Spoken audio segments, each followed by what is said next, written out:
प्रभु यीशु मसीह के मधुर और मीठे नाम में आज दिनांक 4 अक्टूबर दिन मंगलवार को हम आप सब श्रोताओं का हार्दिक स्वागत करते हैं। आज के दिन के लिए जो वचन है वो लिया गया है निर्गमन की पुस्तक उसका 17 अध्याय 9 पद।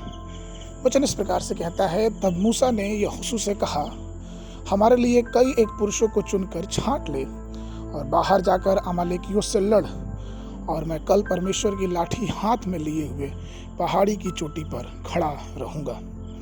प्रभु में प्रिय लोगों, मिस्र से बहुत दूर आने के बाद इस्राएली जंगल से होकर प्रतिज्ञा किए हुए देश की यात्रा कर रहे थे। उसी समय के दौरान अमालेकी अचानक परमेश्वर द्वारा वाचा की गई भूमि को विरासत से इसराइलियों को लेने से रोकने लगे। दूसरे शब्दों में वो इसराइलियों के खिलाफ आ गए। शब्द अमालेकी का अर्थ होता है मांस, और वे ये हैं जो शारीरिक शक्ति पे भरोसा रखते हैं, या फिर यूं कहें कि शारीरिक अभिलाषाएं, शारीरिक इच्छाओं के अनुसार अपने जीवन को जीते हैं। एक व्यक्ति का शरीर उसकी आत्मा के खिलाफ प्रयास करता है और आत्मा मांस के खिलाफ हमेशा युद्ध करती रहती है। यह अमालेकी एसाव का पोता और एलीपस का पुत्र था, जो उसकी उपपत्नी या फिर दूसरी पत्नी तिम्ना से उत्पन्न हुई थी। उत्पत्ति की पुस्तक उसका 36 अध्याय 12 पद। हालांकि वो इब्राहिम के वंशज थे, फिर भी वे यहोवा के साथ नहीं रहे। वे अपनी शारीरिक शक्ति पर निर्भर थे और अपने शरीर की इच्छाओं में रहते थे। जब मूसा ने उन अमालेकियों की ओर देखा तो उनके विरुद्ध युद्ध के लिए खड़े हुए थे, तब भी उसने यहोशू से कहा।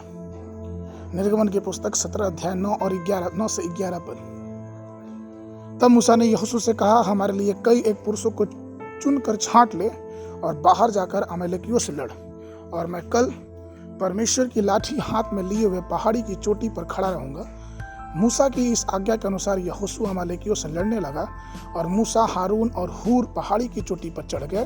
और जब तक मूसा अपना हाथ उठाए रखता था तब तक तो इस्राएली प्रबल होते, परंतु जब जब उसने नीचे करता अमालेकी प्रबल होने लगते।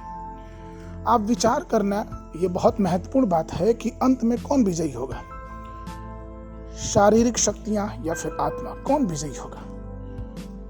मूसा का हाथ जिस प्रकार से पहाड़ी की चोटी पे था और जैसे जैसे वो नीचे होने लगा, अमालेकी जीतते थे, लेकिन जैसे जैसे फिर उसका हाथ ऊपर होता तब इस्राएली जीतने लगते। जकरिया की पुस्तक उसके 4:6 में लिखा है, तब उसने मुझे उत्तर देके कहा, जरुब्बाबेल के लिए यहोवा का यह वचन है कि न तो बल से न शक्ति से, परंतु मेरी आत्मा के द्वारा मुझसे ना हो, कि यहोवा का यही वचन है। परमेश्वर के प्रिय लोगों, हाथ उठा के उस पहाड़ के अनुभव में अपने जीवन में विजय को प्राप्त कर सकते। भजन संहिता 134 के 2 में लिखा है, अपने हाथ पवित्र स्थान में उठाकर यहोवा को धन्य को। पहला तीमुथियुस की पत्री उसका 2 अध्याय 8वां पद।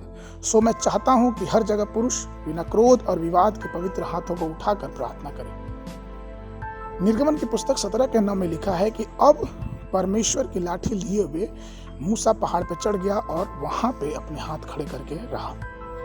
आज भी यहोवा अपनी छड़ी हमारे हाथों में दी, अर्थात उसका पवित्र वचन, पवित्र बाइबल जो हमारे हाथों में है। आइए हम इसको उठा के शैतान के हर एक वार पे, हर एक हमले पे विजय हो, क्योंकि ये वचन ही है जो यहोवा निश्चय का रूप लेके विजय का झंडा हमारे जीवनों में देता है और एक विजयी जीवन जीने में हमारी सहायता करता है। इसलिए आइए पहाड़ों के अनुभव में अपने आप को परमेश्वर के हवाले करें और उसके वचन के अनुसार अपने जीवन को बिताएं।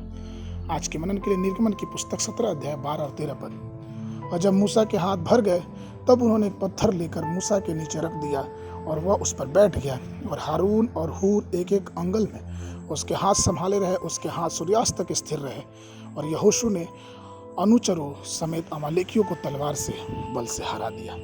बाइबल अध्ययन के लिए सुबह के समय यशायाह नबी की पुस्तक 20, 21, 22 अध्याय, संध्या के समय इफिसियों की पत्री 6 अध्याय। परमेश्वर आप सबको आशीष देवे।